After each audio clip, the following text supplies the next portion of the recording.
अपनी आंतरिक शक्ति का जितना उपयोग करोगे तो जो कुछ आप पाना चाहते दुनिया में वो चीज़ आपकी तरफ आनी शुरू हो जाएगी। आंतरिक शक्ति का उपयोग किया जाता है जब आप शांत होकर ध्यान में साधना में बैठते हैं। इसलिए कृष्ण भगवान ने एक स्थान पर कहा, गीता में ही, प्रत्येक व्यक्ति को एकांत शांत स्थान ढूंढना चाहिए, एकाकी मन करना चाहिए और फिर इच्छाओं से रहित होकर अपनी साधना में बैठना चाहिए। तो कृष्ण भगवान के शब्द देखिए, योगी युंजीत सततम आत्मानम रहस्य स्थित एकाकी यच्चित्तात्मा निराशी अपरिग्रह। वह व्यक्ति जो प्रभु से जुड़ा हुआ है उसका कार्य है कि वो अपने आप को प्रभु में बनाए। योगी युंजीत सततम आत्मानम, नित्य निरंतर अपनी साधना करे, हर रोज बैठे, बीच में छोड़ना नहीं चाहिए, और अपना एकांत स्थान चुने। योगी युंजीत सततम आत्मानम रहस्य स्थित, एकांत में स्थिर होकर नित्य निरंतर प्रभु में अपने ध्यान को लगाए। यहां एक शब्द और ध्यान देने का है, योगी युंजीत सत्तम आत्मानम रहस्य स्थित एकाकी यच्चित्तात्मा। और जब बैठे एकांत में तो एकाग्र हो, मन को खाली करके प्रभु के आनंद में, उसकी शांति में, उसके प्रेम में अपने आप को जोड़ ले। यच्चित्तात्मा, और वह इस तरह जुड़ जाए कि सर्वत्र उसे उसी प्रेम के, उसी शांति के, उसी आनंद के, उसी पवित्रता के दर्शन हो। एकाकी यच्चित्तात्मा निराशी अपरिग्रह, इच्छाओं से रहित हो जाए। और लालच जो आदमी को कंपित करता है, हिलाता डुलाता रहता, उससे भी बचकर बैठे। ध्यान उसका परमात्मा के प्रेम में, उसकी शक्ति में, उसके आनंद में रहना चाहिए। जहां तुम्हारा ध्यान हो, चलते समय वही चीज महसूस हो, बैठते समय वही महसूस हो, विचरण करते हुए दुनिया के बीच में वही आनंद महसूस हो। तो खिलते हुए फूलों में परमात्मा की मुस्कुराहट के दर्शन करना, हवा के स्पर्श में परमात्मा के स्पर्श को अनुभव करना। और जब आप बहती हुई नदियों को देखते हैं तो उस जल में भी परमात्मा की रवानी को देखना। और जिस समय आप फलों का रस लेते हैं तो आप देखना कि सबसे अच्छा हलवाई तो भगवान ही है। कितना सदा हुआ हाथ है उसके द्वारा वो हमारा माता पिता इतनी अच्छी अच्छी चीजें बना बना कर हमारे लिए देता है। ऐसे परमात्मा को फल खाते हुए नमन करिए, नमस्कार करिए, प्रभु बहुत बहुत धन्यवाद, तूने मुझे ये अच्छा कुछ दिया। अब नए फल आएंगे ना, अब आम आएंगे, या उससे पहले लीची आ जाएंगी। तो लीची जब पहली आए और आप खाने बैठे तो भगवान को भी भोग लगाने के लिए एक रख लीजिए, और उसके बाद धन्यवाद करके खाओ, रस लो, उसका स्वाद लो। काशी से पढ़ करके कुछ विद्यार्थी अपने गांव के लिए जा रहे थे, तो एक ने धन पर मन केंद्रित किया,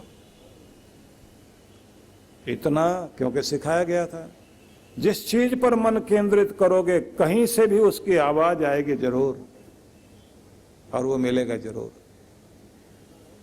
लेकिन अगर ध्यान टिकाना ही है दुनिया की सबसे कीमती चीज पर टिकाओ।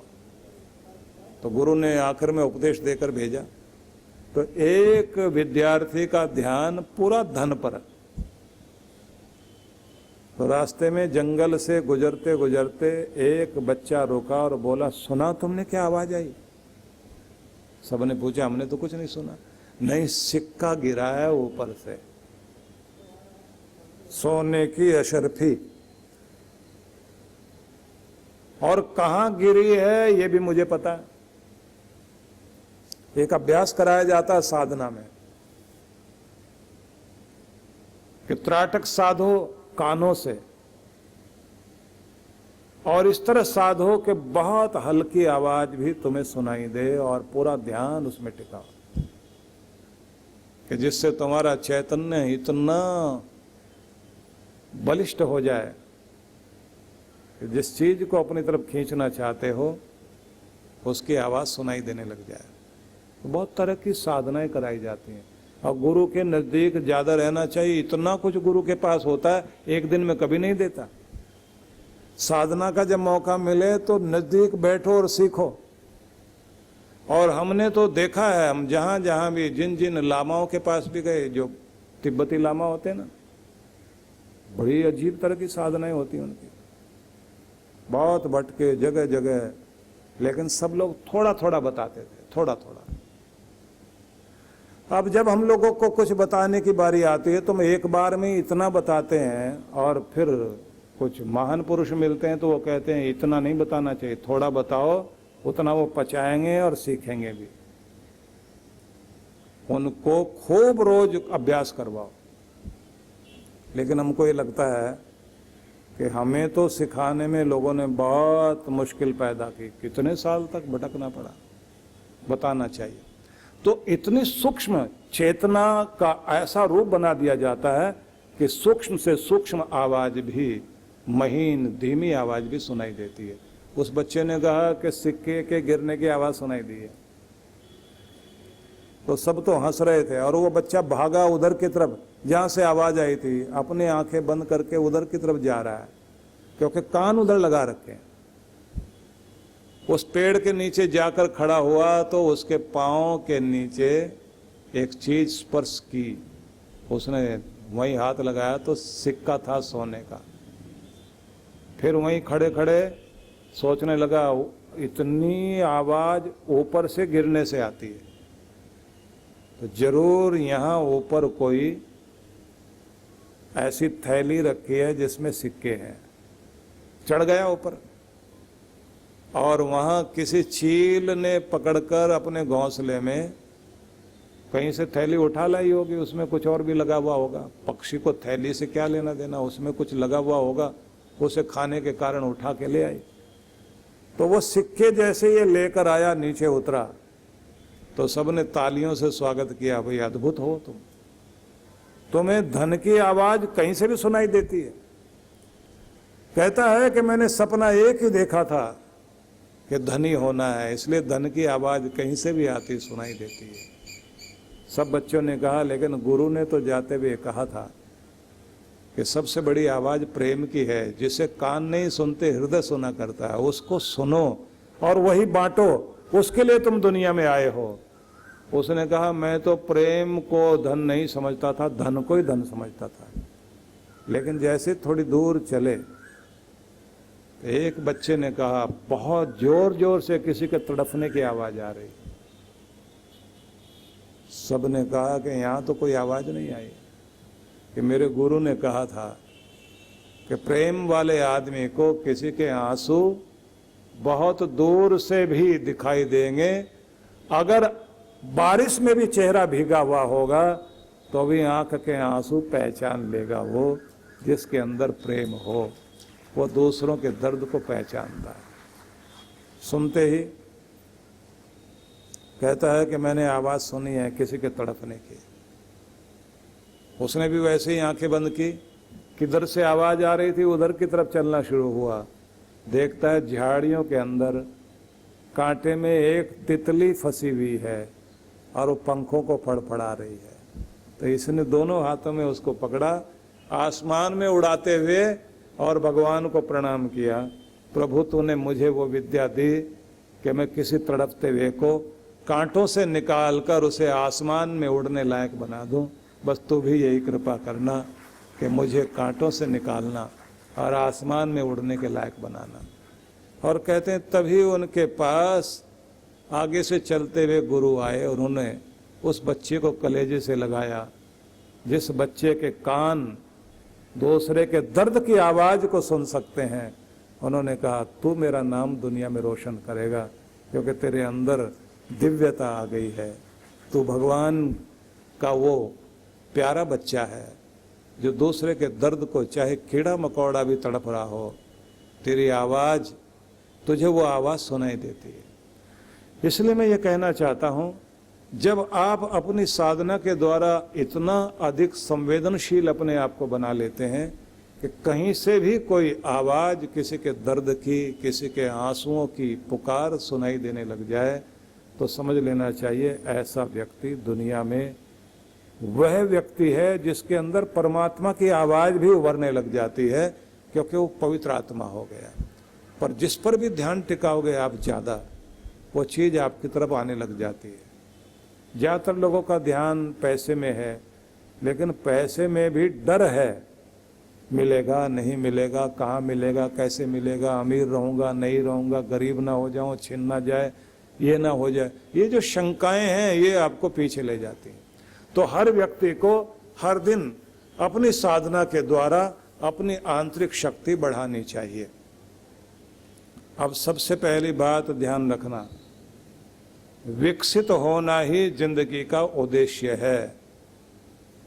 अपनी डेवलपमेंट जारी रखो, विकास, उन्नति, आगे बढ़ना, खिलना, प्रफुल्लित होना, यही जीवन का सबसे बड़ा उद्देश्य है। अपने आप को कहीं रुकने मत देना।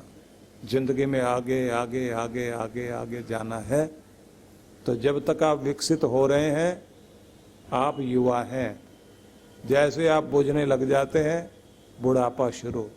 इसलिए कभी भी 90 साल के होने के बाद भी विकसित होने की भावना रखो, आप जवान बने रहोगे।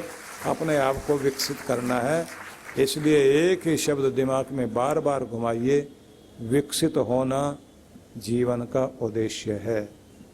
और ये भी आपको याद रखना है कि सकारात्मक विचार ही परमात्मा की कृपाओं को प्राप्त करने का सुगम साधन है। फिर से सुन लीजिए, सकारात्मक विचार ही परमात्मा की कृपाओं को प्राप्त करने का सुगम साधन है। इसलिए हर पल सकारात्मक विचार बनाइए, नकारात्मक नहीं, क्योंकि सकारात्मकता से ही आपको परमात्मा के वरदान आसानी से मिलेंगे। इसे पक्का पक्का याद कर लीजिए। और फिर ये भी ध्यान रख लीजिए कि आध्यात्मिक नियम जितने भी हैं उन्हें जान लीजिए, उसमें जीना शुरू कर दीजिए। आपके जीवन में शांति भी, सुख भी, मुस्कुराहट भी आनी शुरू हो जाएगी।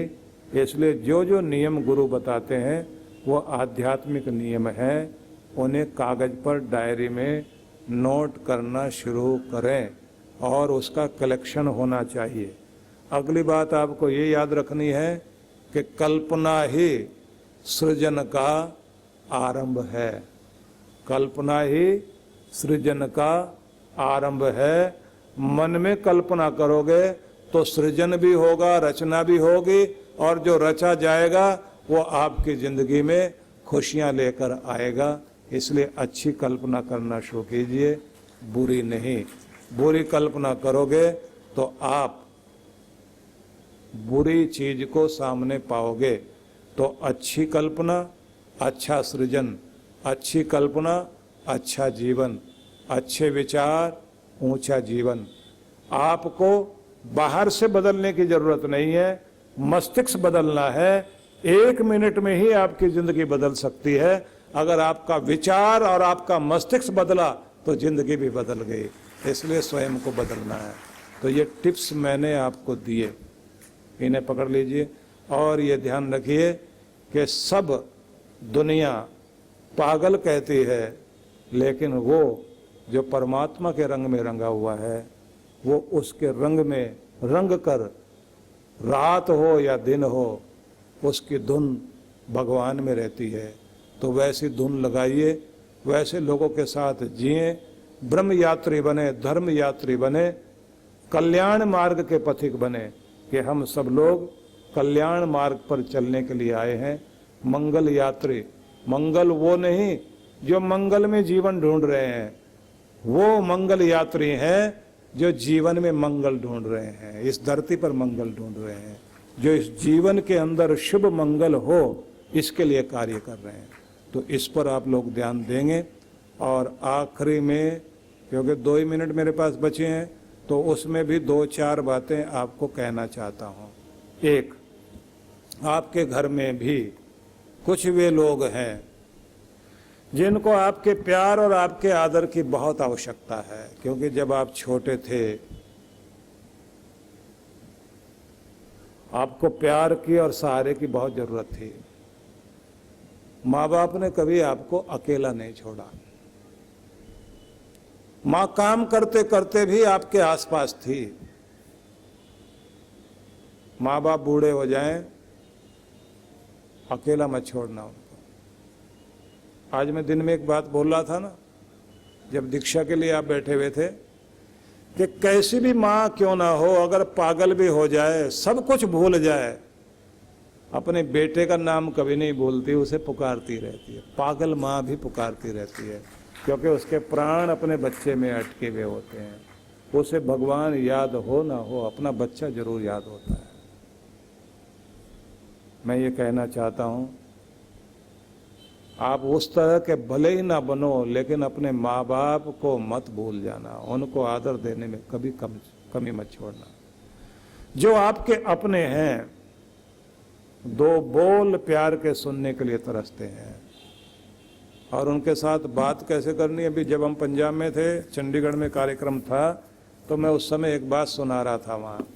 मैं ये सुना रहा था कि कुछ लोग कहते हैं कि हम तो आते हैं काम वाम करने के बाद, तो फिर माँ बाप के साथ बैठते हैं, बात करते हैं। मैं पूछा क्या बात करते हो? बोले पूछ लेते हैं तबीयत ठीक है, ठीक रहा, आज का दिन सब ठीक ठाक है ना, कोई ज़रूरत तो नहीं है, कोई दवाई ववाई कम तो नहीं पड़ गई है, और सब ठीक ठाक है ना, तो बस ये बात कर लेते हैं और चले जाते हैं। और क्या बात करनी है उनसे? मैंने कहा कभी किसी एक माँ को देखना जो अपने बच्चे से बात करती है, उस बच्चे से जिसे बोलना भी नहीं आता, जिसे माँ की बात भी नहीं समझ में आती, वो क्या बात करती है, कभी ध्यान से सुनना। वो बोलती है ना, कितनी बातें सुनाती है अपने बच्चे को। वो बहुत प्यारा तू है, मैं तेरी माँ हूँ, आज तूने खाया है ना, माँ के पास आया है ना, अभी दूध पी लिया है ना, अभी तो खुश है ना, अब मेरा बच्चा नींद करेगा, अब तो मेरा बच्चा ये करेगा। वो क्या क्या बातें बोलती है, इतनी बातें बोलती है, उसका खजाना खत्म ही नहीं होता बात करने का। और बच्चा भी क्या समझता है, सुनाई नहीं देता उसको, सुनाई तो दे रहा है, समझ नहीं आता, लेकिन उसकी बात सुन के मुस्कराने लग जाता है, और माँ फिर और जोर जोर से बोलने लग जाती है। बस ऐसे ही अपने माँ बाप से बात करो, वो अनर्गल बात सही, उनके चेहरे पर मुस्कुराहट ले आओ। ये है बोलना, ये है बात करना। कुछ तो बोलो उनके साथ बैठ कर। कृष्ण भगवान ने जीना सिखाया, और एक मजे की बात यह, मरना भी सिखाया। कृष्ण ये भी सिखाते हैं कि मरना कैसे है, कैसे चेतना को अपनी ऊपर ले जाके मस्तिष्क में टिकाना है, कि जिससे तुम प्राण छोड़ो तो इस दुनिया के रोने धोने वाले लोक में नहीं आओ। यत्र गत्वा निवर्तन्ते तद्धाम परमो मम, जहां जाकर फिर लौटने की इच्छा नहीं आएगी, जहां पहुंचकर तुम कहोगे बस यहीं का हो जाऊं। कृष्ण कहते हैं वो धाम मेरा है, तुम वहां तक पहुंचो, मैं वहां तुम्हें लेने के लिए बुला रहा हूं, वहां तुम आओ। तो बहुत बहुत आशीर्वाद आप सभी को। विश्व में अनाथ समस्या भयावह है। भारत में अनाथ लावारिस बच्चों की संख्या 4 करोड़ से अधिक है। बेबस, लाचार, भोले बचपन को आपके प्रेम और सहयोग की जरूरत है। हम सूरत, गुजरात और कानपुर, उत्तर प्रदेश में 2 अनाथालय चलाते हैं। अत्यंत गरीब 1000 बालक बालिकाओं के लिए फरीदाबाद, हरियाणा में ज्ञानोदय विद्यालय और झारखंड प्रदेश में नक्सली समस्या आतंकग्रस्त क्षेत्र में आदिवासी बालक बालिकाओं के लिए 2 स्कूल संचालित करते हैं।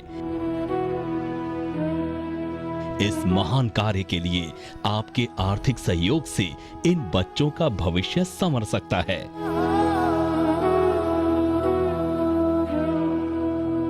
यदि आप विश्व जागृति मिशन की इन बाल विकास योजनाओं से जुड़ना चाहते हैं तो संपर्क करें। विश्व जागृति मिशन, आनंद धाम आश्रम, नांगलोई, नजफगढ़ रोड, बक्करवाला मार्ग, नई दिल्ली 110041। दूरभाष 0114610283456 और 28344767। Toll free number 1800118188। जीवन संचेतना लाखों पाठकों की बुद्धि को सच्चेतना से और हृदय को सद्भावना से परिपूर्ण करने वाली मासिक पत्रिका जीवन संचेतना। ये देववाणी है परम पूज्य श्री सुधांशु जी महाराज के उपदेशों को पढ़ने एकमात्र समान उपयोगी मासिक पत्रिका जीवन संचेतना। सदस्यता शुल्क भारत में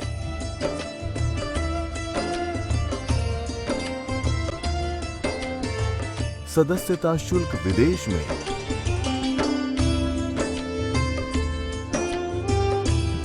यदि आप जीवन संचेतना की सदस्यता प्राप्त करना चाहते हैं तो इस पते पर संपर्क करें। विश्व जागृति मिशन, आनंद धाम आश्रम, नांगलोई, नजफगढ़ रोड, बक्करवाला मार्ग, नई दिल्ली